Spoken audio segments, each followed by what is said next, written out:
ये जो शब्द है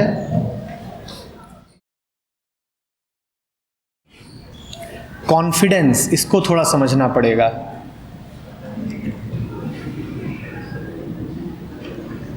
हमें बचपन से ही ये बताया गया है कि कॉन्फिडेंस में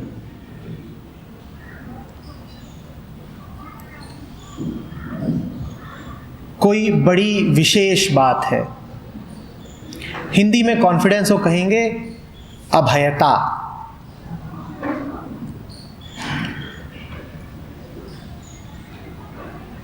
पर हम देख नहीं पाए हैं कि भय और अभय, फियर और कॉन्फिडेंस एक ही सिक्के के दो पहलू हैं। ये दोनों हमेशा साथ साथ चलते हैं।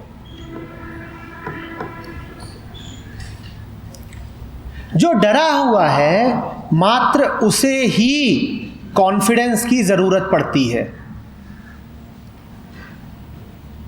अन्यथा कॉन्फिडेंस कि तुम मांग ही नहीं करोगे। मैं अभी तुमसे बोल रहा हूं, जब भय ही नहीं है तो अभय का सवाल ही नहीं पैदा होता। जब फियर ही नहीं है तो कॉन्फिडेंस चाहिए क्यों?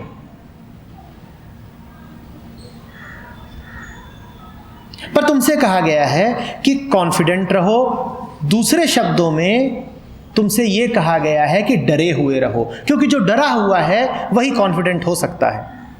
जो डरा ही नहीं उसके लिए कॉन्फिडेंस कैसा?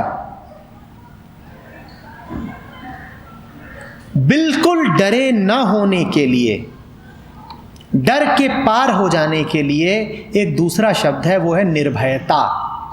और निर्भयता और अभयता में जमीन आसमान का अंतर है।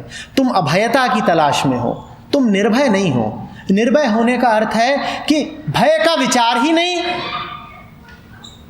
तो जो द्वैत है भय का और अभय का, हम उसके पार हो गए। हम वहां स्थित हैं जहां भय हमें छूता ही नहीं है।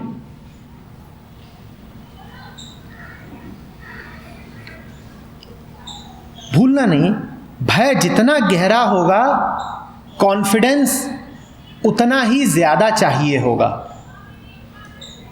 स्थिति तुमको जितना डराएगी तुम उतना ही ज्यादा कहोगे कि किसी तरीके से कॉन्फिडेंस मिल जाए। और जो आदमी बड़ा कॉन्फिडेंट दिखाई पड़ता हो, पक्का है कि वो बहुत ज्यादा डरा हुआ है, अन्यथा वो इतना मोटा कवच पहनता क्यों कॉन्फिडेंस का? लेकिन तुम्हारी पूरी शिक्षा तो ये है कि जो लोग कॉन्फिडेंट दिखें उनको आदर्श बना लो। अभयता मत मांगो, सहजता मांगो। जो कॉन्फिडेंट दिखे उसमें नहीं कुछ विशेष है, विशेष उसमें है जो सहज है। कॉन्फिडेंस तो एक प्रकार का एग्रेशन है, हिंसा है।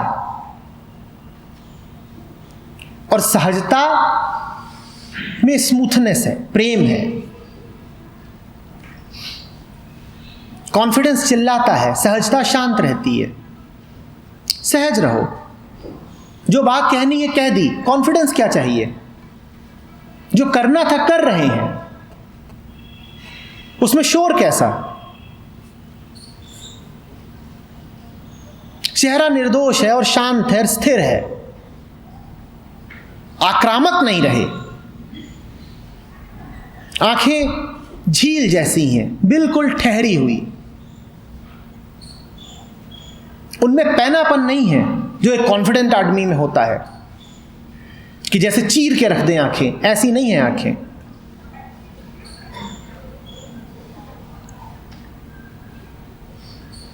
लेकिन समाज के न्यस्त स्वार्थ हैं तुमसे यह कहने में कि कॉन्फिडेंट रहो, क्योंकि यदि भय चला गया तो तुम समाज से भी नहीं डरोगे,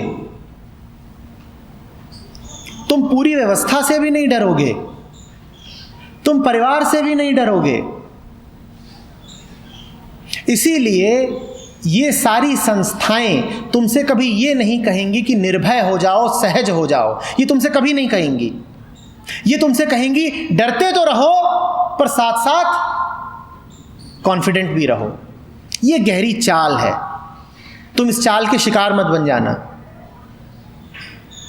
तुमसे कहा जा रहा है कि डरते तो रहो, क्योंकि अगर डरोगे नहीं तो फिर तुम हमारे शिकंजे से बाहर हो गए। डरते तो रहो, कभी हमारी बनाई वर्जनाएं मर्यादाएं तोड़ मत देना, हमसे डर के रहो। लेकिन कुछ मौकों पर उस डर को छुपाने के लिए तुम कॉन्फिडेंस का नकाब पहन लो। ये बड़ी फिजूल बात है और ये बड़ी हानिकारक बात है तुम्हारे लिए। इसके झांसे में मत आ जाना। तुम तो उसको पाओ जो तुम्हारा स्वभाव है, और तुम्हारा स्वभाव है निर्भयता।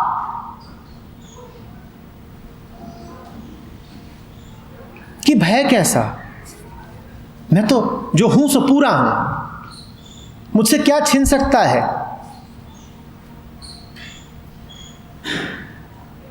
मैं क्यों गुलामी करूं, और क्या है जो मुझे पाना है कि न मिले इसकी आशंका उठे मुझे। न उम्मीदें हैं न आशंकाएं हैं, डर कैसा। यह है निर्भयता। समझ में आ रही है बात। निर्भयता और अभयता में कोई तुलना ही नहीं है। फियरलेसनेस और कॉन्फिडेंस में कोई तुलना ही नहीं है। फियरलेस बनो, कॉन्फिडेंट नहीं।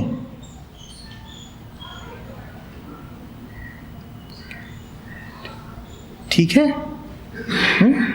अब तुमने कहा कि सेल्फ कॉन्फिडेंस और ओवर कॉन्फिडेंस में क्या अंतर है।